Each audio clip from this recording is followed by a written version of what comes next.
ध्यान से सुन लेना, जो शहर में उनका शहर में और जो गांव में रहते हैं उनका गांव में। अगर आपका घर का पक्का मकान नहीं है, आपको ढूंढ ढूंढ के पक्का मकान दिया जाएगा। ये सर्वे प्रारंभ हो रहा है।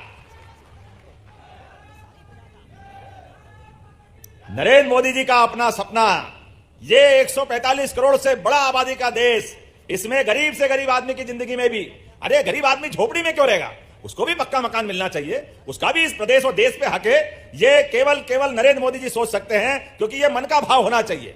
इनका खुद का मकान नहीं है पूरे देश में एक भी, लेकिन उनका एक ही सपना है, मेरा एक एक भाई बहन जो गांव में रहते हैं उनको पक्का मकान मिलना चाहिए। ये भावना जरूरी है। आप बताओ, प्रधानमंत्री किसान सहायता किस किस को मिलती है? हाथ खड़े करके बताना। बताओ आप जिन जिन को किसान सहायता मिलती है, ये पहली बार नरेंद्र मोदी जी के द्वारा दी गई। जोरदार अभिनंदन करो। ये सरकार की सोच अपने में। गरीब आदमी अपना मकान बनाए, 1000 रुपया महीना उसको मिले, 6000 रुपया हमारे द्वारा भी दे रहे हैं, तो 6000 माननीय मोदी जी के, 6000 हमारी सरकार के माध्यम से। और इतना ही नहीं, घर में चूल्हा, और 2028 तक गरीब आदमी को राशन भी फ्री। ये सारी व्यवस्था अब आप हमारी सरकार के द्वारा भी अभी लगातार अभियान चला रहे हैं। जो हमारे राज्य के युवा, महिला, किसान, गरीब अगर बेरोजगार है, उन सबको रोजगार दिलाने का काम अपनी सरकार कर रही है। सब लोगों को रोजगार दिलाया जाएगा। अपना व्यक्ति प्रदेश का, और अगर उसको काम धंधा चाहिए तो सरकार का मतलब सरकार सबकी चिंता करे, सरकार सबको साथ लेके चले। इसलिए एक नहीं कई काम अपनी सरकार के द्वारा कराए जा रहे हैं। आपको ध्यान में होगा, शहडोल के अंदर हमने संभाग स्तर पे उद्योग स्थापित करने की बड़ा आयोजन किया। केवल शहडोल नहीं, जबलपुर, ग्वालियर, सागर, नर्मदापुरम, रीवा, एक एक करके 7 संभाग पे। और अब सबसे बड़ी इन्वेस्टर समिट कर रहे हैं भोपाल में, और भोपाल में आ रहा है यशस्वी प्रधानमंत्री। जोरदार अभिनंदन करो इसी महीने श्रीमान नरेंद्र मोदी जी। मध्य प्रदेश में किसी बात की कमी नहीं है। मध्य प्रदेश में उद्योगों के लिए जमीन भी है, पर्याप्त बिजली भी है, पर्याप्त रूप से खदानों पे अपनी आयस्क के आधार पर उत्पादन की इकाई लगाने की संभावना भी है। अच्छे पढ़े लिखे बच्चों की बड़ी फौज है। कोई फार्मा इंडस्ट्री लगाए, कोई हेवी इंडस्ट्री लगाए, कोई एमएसएमई लगाए, कोई लघु कुटीर उद्योग करे। जिसको भी जो काम करना है, सरकार सबकी मदद करने के लिए तैयार है। लेकिन मध्य प्रदेश को आगे बढ़ाना है, बेरोजगारों को काम दिलाना है, युवा की जिंदगी बदलना है। सरकार का मतलब, सरकार अपनी व्यवस्थाओं के बलबूते पे आपके सबके साथ लेकर के हर महीने एक जगह अपनी उद्योगों की हर जगह कार्यक्रम कर रही। और केवल मध्य प्रदेश में नहीं, यहां उद्योगपति को अपने प्रदेश में मौका मिले, इसका भी प्रयास कर रहे हैं। आप में से, अपने में से उद्योगपति बने। आज नौकरी मांगने वाले नहीं, आप नौकरी देने वाले बनो। और तो और हमने कल अपनी कैबिनेट से पॉलिसी बनाई है कि हमारे 55 जिलों में अब 2-2, 2.5 करोड़ की भी छोटी फैक्ट्री लगाओगे तो उसमें भी सरकार अनुदान देगी। यह व्यवस्था अपनी बनी है। हमारा अनूपपुर, उमरिया, मानपुर, आप दीदी उद्योगपति लाभ, हम आपकी मदद करने के लिए तैयार रहेंगे। सब प्रकार का आह्वान बना रहे हैं। हमारे यहाँ कोदो कुटकी, ये जो अपना मोटा अनाज है, 1000 रुपया कुंटल का उसका अलग से बोनस चालू किया था। धान कौन कौन लगाता? धान जरा हाथ खड़े करके बताना। आपको 2000 रुपया हेक्टेयर सरकार के द्वारा डाला जा रहा है। कोई किसान बचने वाला नहीं है। सारे किसानों को इसी महीने, ये सरकार की जीवान है, अपने माध्यम से। और खास बात कि जिनने आमतौर पर केवल जो उपांतरण कराते थे, चावल अपनी जमा करते थे, पहले तो छोटे किसान बच जाते थे, जो छोटे छोटे किसान हैं। लेकिन इसमें ध्यान रखेंगे, कोई भी किसान बचेगा नहीं जिसने भी धान बोया। प्रत्येक किसान को पैसा दिलाने की जवाबदारी हमारी सरकार द्वारा ली जा रही है। यह छोटी बात नहीं। जोरदार अभिनंदन करके बताओ, यह छोटी बात नहीं है। यह उनके मुंह पे तमाचा है जो हमारे से कहते थे कि भैया धान के पैसे दिलाओ, धान के। हमने कहा यह हमारी भाजपा की जबान है, हमारी सरकार की। एक एक किसान को पैसा दिलाना हमारी जवाबदारी है, किसी को छोड़ने वाले नहीं। जैसे ये बोलते थे लाडली बहनों के पैसे नहीं देंगे, सरकार बन गई भूल जाएंगे। आप बताओ किसी की योजना बंद हुई है क्या? बताओ जोरदार ताली बजा के, योजना बंद हुई है क्या? हमारे खिलाफ दिल्ली के चुनाव में कांग्रेस के लोग बोल रहे थे, अरे मध्य प्रदेश में लाडली बहना के पैसे बंद कर दिए। अरे जनता ने उनकी दुकान बंद कर दी, लेकिन हमारे पैसे बंद नहीं हुए। यह भाजपा की सरकार है, हमारी सरकार है, नरेंद्र मोदी जी का आशीर्वाद है। केवल इतना ही नहीं, गेहूं कौन कौन उगाता है? गेहूं आप हाथ खड़े करके बताओ। गेहूं भी बहुत उगाते। वाह, मैं तो समझता केवल धान करते हैं, लेकिन गेहूं वाले भी भूलना मत।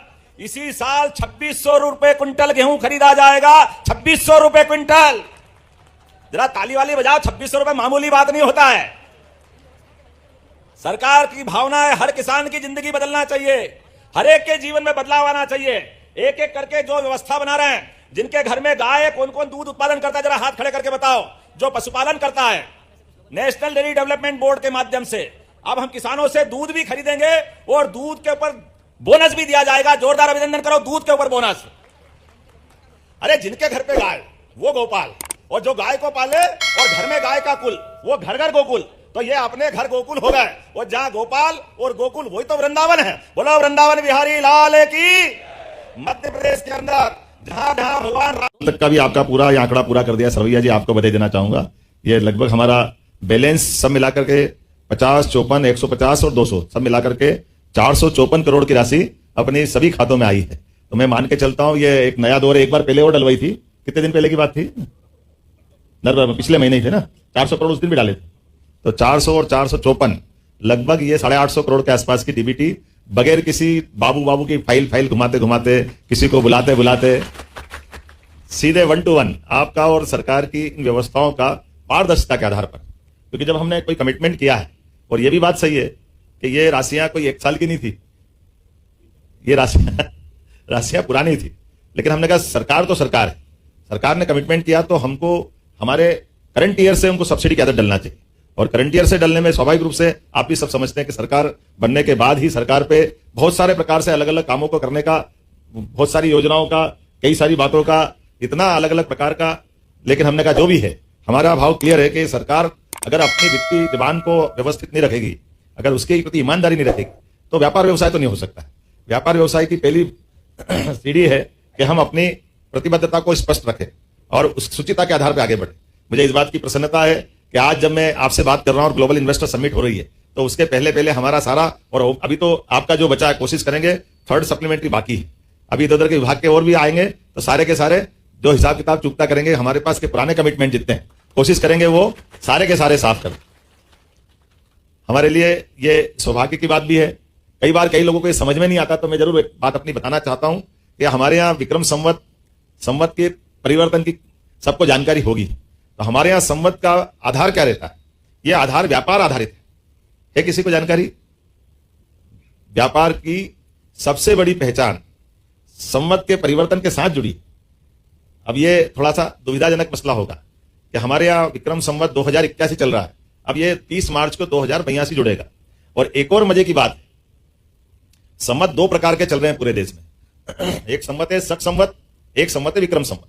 हमारा संवत मोटे तौर पर तो विक्रम संवत से जुड़ता है, जिसके आधार पे हम अपनी सारी त्योहार, व्रत, पूरे वर्ष की गतिविधि विक्रमादित्य के विक्रम संवत के नाम पर इसको लागू करते हैं। लेकिन यह भी मजेदार बात है कि संवत को चालू करने का अधिकार किसको है?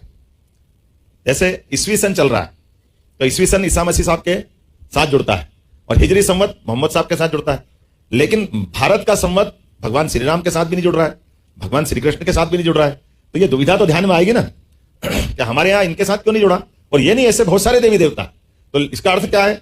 इसका अर्थ है हमारे यहां ये जो सामर्थ्यवान होकर के जीने की जो परंपरा है, इस परंपरा से समूचे जीवन की व्यवस्थाओं को जोड़ के देखा है।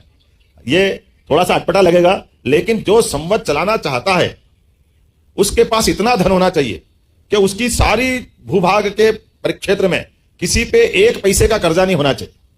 बात समझ में आ गई? जिसके पास इतना धन हो कि वो अपनी सारी प्रजा का कोई भी कर्ज बाकी नहीं होना चाहिए, वो अपने सामर्थ्य से चुकाने का दम चाहिए।